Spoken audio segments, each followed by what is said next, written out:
teman-teman semuanya, perkenalkan nama saya Sasnia Putri Andani dari program studi administrasi bisnis dengan NIM 209250113. Dalam pembahasan kali ini, saya akan sedikit membahas mengenai analisis pajak orang pribadi pada profesi content creator. Alasan saya memilih tema ini karena perkembangan ekonomi digital semakin berkembang sehingga menghasilkan profesi baru yaitu content creator. Banyak orang memperoleh penghasilan dari platform digital seperti TikTok, Instagram, Facebook, dan YouTube. Namun, masih banyak yang belum mengetahui bahwa penghasilan tersebut memiliki kewajiban membayar pajak. Sebelum saya masuk ke studi kasus, saya akan sedikit menjelaskan mengenai wajib pajak orang pribadi. Wajib pajak orang pribadi adalah setiap individu yang telah memiliki penghasilan dan memenuhi ketentuan perpajakan sehingga memiliki kewajiban untuk membayar, menghitung, dan melaporkan terutang pajak kepada negara. Di Indonesia berlaku sistem self-assessment, yaitu wajib pajak membayar, menghitung, dan melaporkan pajak terutangnya sesuai dengan peraturan yang berlaku.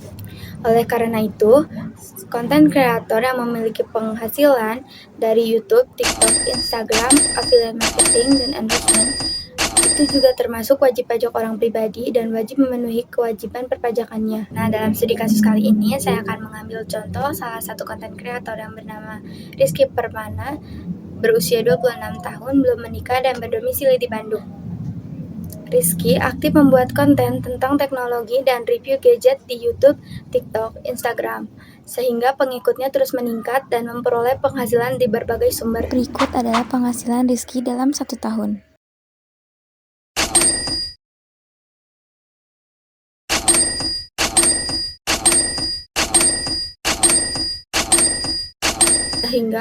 Sehingga total bruto dalam 1 tahun mencapai 660 juta.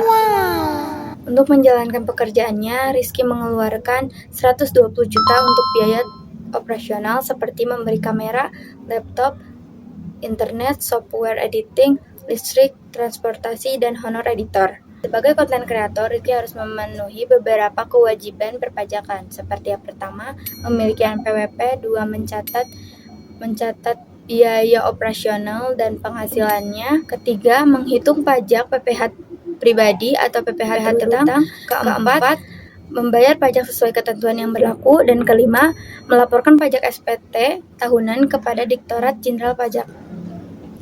Walaupun sebagian penghasilannya berasal dari Google atau platform luar negeri, penghasilan tersebut tetap wajib dilaporkan karena Rizky merupakan wajib pajak dalam negeri.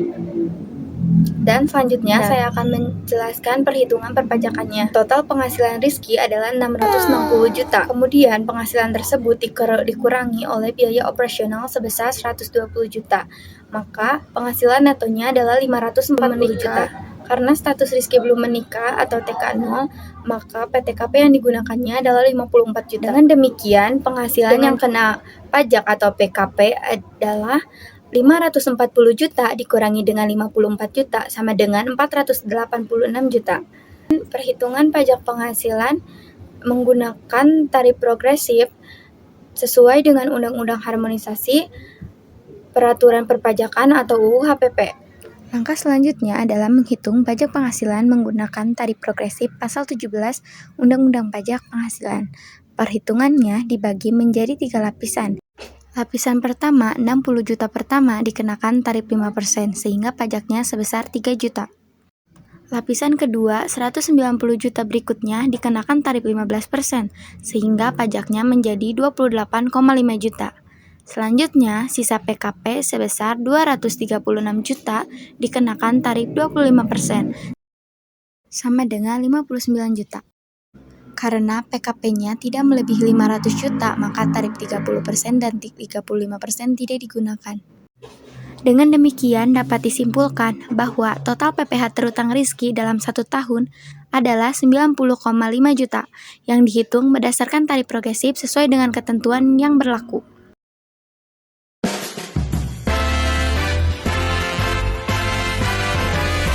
Alasannya karena Profesi konten kreator saat ini termasuk salah satu pekerjaan yang mampu menghasilkan pendapatan yang cukup besar. Oleh karena itu, ketika seseorang telah memenuhi ketentuan sebagai wajib pajak, maka ia memiliki kewajiban yang sama seperti profesi lainnya untuk memenuhi kewajiban perpajakannya. Dan karena diatur dalam peraturan perpajakan, pembayaran pajak juga merupakan bentuk kontribusi setiap warga negara terhadap pembangunan. Pajak yang dibayarkan masyarakat digunakan untuk membiayai berbagai kebutuhan negara seperti pembangunan jalan dan jembatan, fasilitas pendidikan, pelayanan kesehatan, keamanan, hingga berbagai program sosial. Berdasarkan studi kasus ini, terdapat beberapa permasalahan. Yang pertama, Rizky belum membuat pembukuan secara resmi, sehingga sulit untuk mengetahui jumlah penghasilan bersihnya. Dan selanjutnya, ia juga menganggap bahwa penghasilan dari Google atau luar negeri tidak wajib dilaporkan kepada negara karena berasal dari luar negeri. Permasalahan lainnya adalah semua penghasilannya langsung digunakan untuk membeli peralatan kerja sehingga tidak ada dana yang disisihkan untuk membayar pajak. Hal tersebut dapat menyebabkan kesalahan pelaporan pajak dan meningkatkan risiko dikenai sanksi. Nah, apabila kondisi ini terus terjadi, maka Rizky bisa dikenai sanksi administrasi, pemeriksaan pajak, dan membayar kekurangan pajak sesuai dengan ketentuan yang berlaku. Selain itu, Direktorat Jenderal Pajak dapat melakukan pengawasan atau pemeriksaan apabila terdapat perbedaan antara data penghasilan yang dimiliki DJP dengan yang dilaporkan oleh wajib pajak. Oleh karena itu, pencatatan transaksi dan pelaporan yang benar menjadi sangat penting. Berdasarkan hasil analisis kasus ini, saya memberikan beberapa rekomendasi. Pertama, bisa membuat pembukuan atau pencatatan secara rutin. Kedua, memisahkan rekening usaha dan rekening pribadi. Ketiga, bisa menyimpan bukti transaksi sebagai dokumen pendukung. Keempat, bisa menyisihkan sebagian penghasilannya untuk membayar pajak. Dan yang terakhir adalah melaporkan SPT tahunan secara rutin agar menghindari sanksi.